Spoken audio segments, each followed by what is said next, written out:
আরে আঙ্কেল কেউ নিয়ে আসবেন, দরকার হলে রামু কাকাকেও। একা কেন আসবেন? আচ্ছা সত্যি মানে এত জলদি রাজি হয়ে গেলেন? আচ্ছা, তাহলে রাজি না হই যাব না, যাও। এবার না থাক, ঠিক আছে। হুম। আচ্ছা অনেক সময় তো হলো এসছে, এখন আমি যাই। ড্রাইভারকে বলে দিচ্ছি, সে দিয়ে আসবে। না থাক, কোনো আর কষ্ট করতে হবে না, আমি একাই যাচ্ছি। পাকনামি কম করে যা বলছি তাই শোনো। তাহলে আমার স্কুটি? সেটাও বাড়ি পৌঁছে যাবে, এখন চলো। অনিল সিয়াকে নিয়ে বাইরে বের হয়ে পড়ে। সিয়া গাড়িতে উঠে পড়ে, অনিলকে বাইরে এসে পড়ে। তবে সিয়া বাড়িতে যেতেই দেখে ভেতরে বেশ হইচই। সিয়া কপাল কুঁচকে দ্রুত বাড়ির ভেতর যায় আর দেখে দোলা কান্না করছে সিয়ার নানি অজ্ঞান। সিয়া দৌড়ে চলে যায়। নানির অতিরিক্ত প্রেশার বেড়ে গিয়েছে আর এছাড়া উনি অসুস্থ, তাই অজ্ঞান হয়ে পড়েছেন। সিয়া দ্রুত হসপিটালে ফোন দেয়। অ্যাম্বুলেন্স ছাড়া শিউলি বেগমকে নিয়ে যাওয়া সম্ভব না। তার বেশ সময় পর অ্যাম্বুলেন্স আসে। দ্রুত সিয়া তার মা শিউলি বেগমকে হসপিটালে নিয়ে যায়। সেখানে যেতে একজন ডক্টর আসে, ডাক্তার শাহিদ মাহমুদ নামে। উনি সাধারণত সিনিয়র ডক্টর, তবে হসপিটালে আর কোনো ডক্টর না থাকায় তাকে দেখতে হয়। শিউলি বেগম ভেতরে, সিয়া আর তার মা বাইরে দাঁড়িয়ে আছে। সিয়া দোলা অনেক বুঝিয়ে বসিয়ে রাখে আর সিয়া পায়চারি করছে। কিছু সময় পর ডাক্তার শাহান কেবিনের ভেতর থেকে বাইরে আসেন। ওনার ফ্যামিলি মেম্বার কে? জি আমি। মা ঠিক আছে তো? দেখুন, উনি একদম ঠিক আছে, তেমন কোনো সমস্যা নেই। তবে বয়সের চাপে এমন ছোটখাটো রোগ হবে। আগে যে মেডিসিন গুলো ছিল তা বাদ দিয়ে নতুন মেডিসিন আমি দিচ্ছি। ওনাকে চিন্তা করতে মানা করবেন, কারণ চিন্তা করলে নার্ভের উপর চাপ পড়ে, ফলে প্রেশারও বাড়ে। কফি, কোমল পানীয়, মাংস একটু কমিয়ে খেতে পারবেন। ছি, শাওন এক নজর সিয়ার দিকে তাকে সেখান থেকে চলে আসে আর সিয়া এদিকে অনিলকে ফোন করে সবকিছু বলে। কয়েক ঘন্টা পরে সিয়ার মামাকে বাসায় নিয়ে যাওয়া হয়। তিনি এখন অসুস্থই আছে, তবে আরো কিছুটা রেস্ট নিতে হবে। ওরা যখন যা লাগছে তাই দিয়ে দিচ্ছে সিয়া আর দোলা। তাদের বাসায় যাওয়ার বেশ সময় পর হঠাৎ করে অনিল আসে। অনিলকে দেখে দোলা দ্রুত ভেতরে আসতে বলে, তবে সিয়া অবাক। আপনি? হ্যাঁ, নানুকে দেখতে আসলাম। অনেক ভালো কাজ করেছো বাবা, বসো বসো। অনিলকে শিউলি বেগমের পাশে বসে পড়ে। নানু কেমন আছেন এখন? এখন ভালো আছি, তুমি কেমন আছো আগে তাই বলো। জি আলহামদুলিল্লাহ। নানি ওঠো, আগে মেডিসিন খাও। আচ্ছা, তুমি আমাকে আগে ফোন করে কেন জানাওনি? না মানে বলতাম, কিন্তু ওই সময় আসলে কি করবো কিছু বুঝে আসছিল না, তাই দ্রুত চলে গিয়েছি। সমস্যা নেই, আমি এখন ঠিক আছি। এভাবে প্রায় অনেক সময়তে অনিল এসেই পড়ে। সে অনিলকে বাহির পর্যন্ত এগিয়ে দিতে গিয়েছে। বাইরে এসে অনিল গাড়িতে হ্যান্ডেলে দু হাত ভাঁজ করে দাঁড়ায় আর সিয়া তার সামনে নিজের দু আঙুলের ভাঁজে ওড়না পেঁচিয়ে যাচ্ছে। অনিল কিছুক্ষণ একমনে সিয়ার দিকে তাকিয়ে থেকে পরক্ষণে আবার বলে ওঠে, বিয়ে করছি কবে আমরা? সিয়া অনিলের দিকে কপাল কুঁচকে তাকায়। কবে? এই আপনার কি মাথা খারাপ? হ্যাঁ, তোমার দোষ, তুমি করে দিয়েছো। ধুর, এখানে রানু অসুস্থ আর আপনি বিয়ে করছেন। এই যান, আমি করবো না বিয়ে। এত তাড়াতাড়ি বিয়ে করে? কেউ করে কিনা জানি না, তবে আমরা করব। অনিল এখন এই কথা বলার সময়? রানু অসুস্থ। শোনো, আমার কাছে একটা প্ল্যান আছে। বলেন। তোমার আমার বিয়ের সাথে সাথে না, নানু আপুকেও আরেকটা বিয়ে করিয়ে দিব। তাহলেই দেখবে নানু আপু একদম ফিট অ্যান্ড ফাইন। অনিলের কথায় সিয়া ফট করে মাথা তুলে তার দিকে তাকায়, চোখগুলো পিটপিট করে তাকায়। অনিল হয়তো আজকে পাগল হয়ে গেছে এটাই ভাবছে সিয়া। তাই সিয়া সোজা অনিলের বেশ কাছে গিয়ে কপালে হাত রেখে দেয়। জ্বর এসছে আপনার, তাই না? শরীর খারাপ করছে, বুঝতে পারছি আমি। আচ্ছা শুনুন, আপনি বাড়িতে যান আর রেস্ট নেবেন, দরকার হলে আমাকে ফোন করবেন। সিয়ার কথা শুনে অনিল সিয়ার হাতটা কপাল থেকে সরিয়ে দেয়। কি বলছো তুমি এসব? আমার কোনো শরীর টরীর খারাপ করেনি, ঠিক আছে আমি। তাহলে আপনার মাথা গেছে, মানে লাইক সিরিয়াসলি নানুর বিয়ে এই বুড়ো বয়সে কে করবে? আরেক বুড়াকে ধরে করিয়ে দিব দুজনের বিয়ে। অনিল। সিয়া গিয়ে অনিলকে দুটো ঘুষি দিয়ে দেয় আর অনিল জোরেই হেসে দেয়। অবশেষে বিদায় নিয়ে এসে পড়ে। রাতের দিকে দোলা রান্নাঘরে কাজ করছিল। সিয়া তার নানুর পাশে বসে আছে। এই সময় সিয়ার চাচু বিল্লাল আসে। সিয়ার বিল্লালকে দেখে এগিয়ে যায়। আরে চাচ্ছি তুমি? হ্যাঁ, তোর নানু নাকি অসুস্থ, ভাবি বলেছিল আমাকে, তাই আসলাম। আর আমাকে আগে কোনো ফোন করিসনি কেন? না মানে তেমন মেজর কোনো বিষয় না, আর নানু এখন ঠিক আছে। যাক ভালো। বিল্লাল গিয়ে শিউলি বেগমের সাথে কথা বলতে লাগে। মামা, মা মা এই চাচ্ছু এসছে। আসছি। দোলা হলরুমে চলে যায়। ভাবি কেমন আছো? এই তো আছি, তুমি কেমন আছো? আর আদিবার শ্বশুর বাড়িতে সবাই ভালো তো? হ্যাঁ, সবাই বেশ ভালো আছে। আচ্ছা শোনো ভাবি, এখানে আমি মূলত দুই কাজে এসেছি। কি? আমি জানি খালামণি অসুস্থ, এই সময় কথাটা বলা ঠিক হবে না। আরে ভাই কি যে বলো না, বলো তো তুমি কি বলবে, জলদি বলো।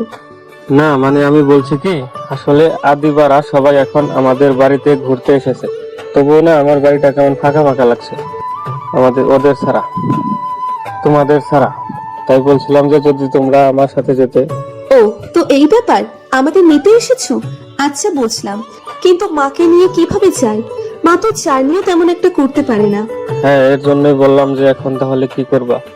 আরে শোন, তুই আর সিয়া চলে যা, আমি খেয়াল রাখতে পারবো নিজে, এখনো তো ততটা বুড়ো হইনি আমি।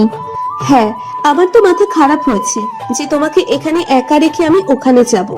বিল্লাল শোনো, তুমি এক কাজ করো, তুমি শিয়াকে নিয়ে চলে যাও আজ, আমরা পরে আসবনি।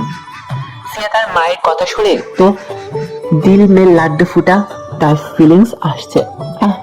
বেড়াতে যাবে তার চাচুর বাসায়, এগুলো মনে ভেবে যেন সিয়া নাগিন ডান্স দিচ্ছে। সে 32টা দাঁত বের করে ভেটকাচ্ছে, তখনই হুট করে সে তার মায়ের দিকে তাকায়, দেখে যারা উল্টো তার দিকে তাকিয়ে আছে। এতে যেন সে চুপসে যায়। বিল্লাল তুমি শিয়াকে নিয়ে যাও, আমরা কাল বা পরশু এসে পড়বো। শিয়া মনে মনে নাচানাচি বাদ দিয়ে চা ব্যাগ প্যাক কর, আর দোহাই লাগে একটু শান্ত ও ভদ্র হয়ে থাকিস। তুমি কি যে বলো না ভাবি, আমার আদিবার থেকে শিয়া অনেক ভালো। নিজের সবকিছু গুছিয়ে নেয়, তারপর নিজের চাচুর সাথে গাড়ি করে বের হয়ে পড়ে।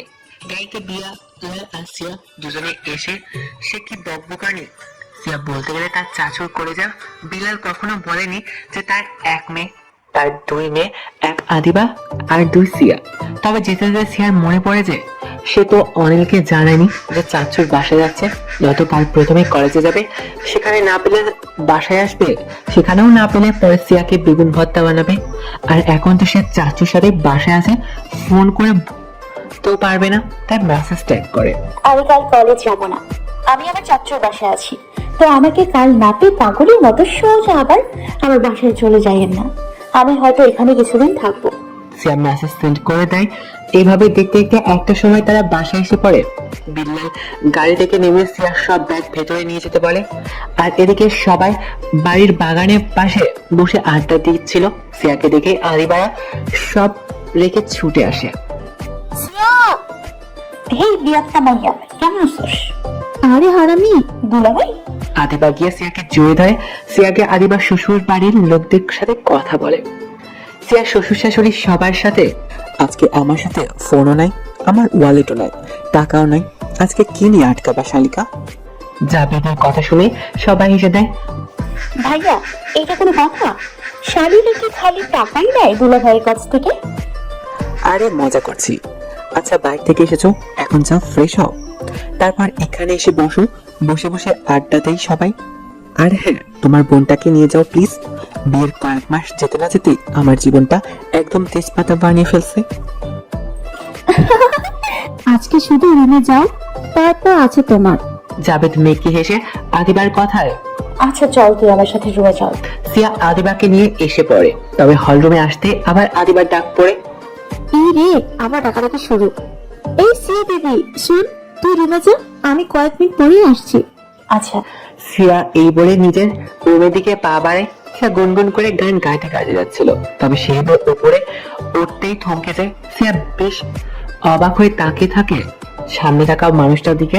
আজ দুপুরে যখন সে তার নানুকে নিয়ে হসপিটালে যায়, তখন সে শাহিন মাহমুদ নামে একজন ডক্টর ছিল। সে এখানে অর্থাৎ শিল বেগমের চেক আপ করছে আর কি। তবে এখানে কি করে, কোথা থেকে এলো? সিয়া তো আদিবার পুরো বিয়ের ফাংশনে ছিল, একে তো দেখেনি কোথাও, আর না আদিবার মুখে কখনো শুনেছে। মানে এখানে কি করে? সিয়া তাকে তাকে এইগুলোই ভাবছিল, তখনই ফোন ঘাটতে ঘাটতে শায়ন আসে। সেও মাথা তুলে সামনে তাকায়, দেখে সিয়া চলে যেতে ধরলে শায়ন বলে ওঠে, এক্সকিউজ মি, জি। আপনার নানু কি আজ? আপনি চেক আপ করছেন? আপনি এখানে?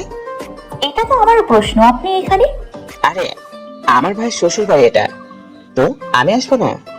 ভাই মানে কোন ভাই? জাবেদ আমার বড় ভাই হয়। আর আদিবা আমার বড় বোন। ও আচ্ছা, ও আচ্ছা আচ্ছা, তো ভাবি আপনার বোন হয়? জি, তবে আপনাকে তো আগে দেখিনি। আসলে আমি সিয়া, বল। ও সায়া, ও হচ্ছে আমার একমাত্র চান্টেস, মানে আমার বোন। আর সিয়া, ও আমার দেবর। আগে তোমার ওই গুণধর মার্কা দেবরকে তো কখনোই দেখিনি। আরে ও দেশের বাইরে ছিল, বুঝলি? মানে আমার বিয়েতে ও আসতে পারেনি, তবে রিসেপশনে ছিল। আর জেঠিমা তো তোকে নিয়ে চলে গিয়েছিল, তাই আর কি তোদের দেখা হয়নি। আর সায়ান একজন ডক্টর, এতদিন দেশের বাইরে ছিল কিন্তু এখন দেশে। তার বলতে নানুকেও উনি চেক আপ করেছেন। কি সত্যি? হ্যাঁ ভাবি, ওনার নানুকে আজকে আমি দেখেছি। তাহলে তোমাদের আগে থেকেই দেখা হয়ে গিয়েছে? আমি তো দেখে অবাকই হয়ে গিয়েছিলাম। বুঝলাম। আচ্ছা যাই হোক, সিয়া তুই রুমে চল, আর সায়ান ভাই তুমি নিচে চল, সেখানে জাবেদার বাকিরা সবাই বসে আছে। আচ্ছা। সায়ন নিচে চলে যায় আর সিয়া আদিবার সাথে রুমে চলে যায়। রুমে গিয়ে সিয়া আগে বুক ভরে দম নেয়, ফ্রিজ থেকে পানি বের করে ঢক ঢক করে খেয়ে নেয়। আর আদিবা সিয়ার ব্যাগ গুছিয়ে দিচ্ছে। ভাই রে ভাই, এত গরম, পুরাই আলু সিদ্ধ হয়ে গেলাম। তারপর এত মোটা একটা জামা পরছিস, হালকা ফুলকা সিম্পলের মাঝে কিছু পর। ব্যাগ থেকে দে। তুই বল, এবার দিনকাল কেমন যাচ্ছে তোর? তুই বল, তোর বিবাহিত জিন্দগি কেমন চলছে? আমি তো সবসময় একই রকম। ভালো, তবে হুট করে জাবেদের সাথে ঝগড়া লেগে যায়, কিন্তু কিছুক্ষণ পর এসে সে নিজেই সরি বলে দেয়। আর মা বাবা বেশ ভালো, ননদ আছে, সে বাইরে বাইরেই বেশি থাকে। আর সায়ান তো সবই এলো, মোট কথা আলহামদুলিল্লাহ ভালো। ভালো থাকলেই ভালো। এবার তুই বল, এটা নি এটা আমার খবর শুনে ঝটকা খেতে পারছো না? তাড়াতাড়ি কর সিরি। আমি আর অনিল একসাথে আছি। চিনে ধরে নাকি তুই হাসছস কেন? আমার সন্দেহ আগে থেকেই তোদের দুজনের উপর ছিল, মানে কিছু না কিছু একটা আছে। দেখ আমার তো ঠিক হয়েছে, আম্মুও জানি। সিয়া সেন্স করে এসে বসে পড়ে। এবার আদিবার হাসি থামিয়ে গেল। সে সত্যি সত্যি এবার পানি খেয়ে নেয়। মানে আম্মু জানে আর কি। জেঠিমা কিছু বলেনি তোকে? না, কি বলবে, মানে আম্মু সবই জানে। আর অনিল তো লোফার কোনো ছেলে না, তাই কি বলবে? আর তুই জানিস সে আম্মু আমার ঠিক কতটা ক্লোজ। বুঝলাম, তোর মতো একটা মায়া যদি আমার থাকতো তো কার মা, আমাদের দুজনেরই তো 50-50। আচ্ছা তুই বিয়ে পিড়িতে কবে বসছিস? তুইও শুরু করলি কেন? অনিল বিয়ের জন্য না প্রায় মরে যাচ্ছে এমন অবস্থা। জানিস আজকে বলে যে তুমি আর আমি বিয়ে করব, তার সাথে সাথে নানুকেও আরেকটা বিয়ে করিয়ে দিব। কি? আমি এসে ফোন করে বলিনি ওকে, মানে সুযোগই পাইনি, তবে টেক্সট করে দিয়েছি। অনেকক্ষণ তো হলো, এখনো রিপ্লাই করলো না। হয়তো ব্যস্ত কাজের চাপ, পরে দিবে, বা তুই রাতে ফোন দিস। আচ্ছা চল নিচে যাই, আগে কিছু খেয়ে নে, তারপর যা। আরে এখন খাবো না, একেবারে রাতের খাবার খাবো, এখন চল। আচ্ছা। আদিবা আর সিয়া নিচে চলে যায়। সবাই বসে বসে আড্ডা দিচ্ছে। এর মাঝে একটা সার্ভেন্ট এসে চা দিয়ে যায়। সিয়ার পাশে শান বসে। সিয়া এক নজর তার দিকে তাকিয়ে আবার গল্প করতে মন দেয়। আদিবার শাশুড়ি সিয়াকে তার মা আর নানুর কথা জিজ্ঞেস করলে বলে তারা পরে আসবে। আর এদিকে উপরে রুমে সিয়ার ফোন বাজতে শেষ। আর অবশ্য ফোন অনিলেরই। অবশেষে প্রায় 20 সময় পর সবাই মিলে গল্প গুজব করার পরে যে যার রুমে চলে আসে। তবে সিয়া তার রুমে এসে ফোনে তাকাতেই তার আক্কেল গুরু। অনিলের 17 বার ফোন। সিয়া কাঁপা হাতে অনিলকে ফোন করে, তার সাথে সাথেই রিসিভ। হ্যাঁ হ্যালো। বাইরে বের হ। হ্যালো, কি?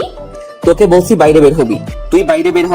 সরি, আমি সবার সাথে নিচে ছিলাম তো, তাই আর কি ফোন ধরতে পারিনি, সরি তো।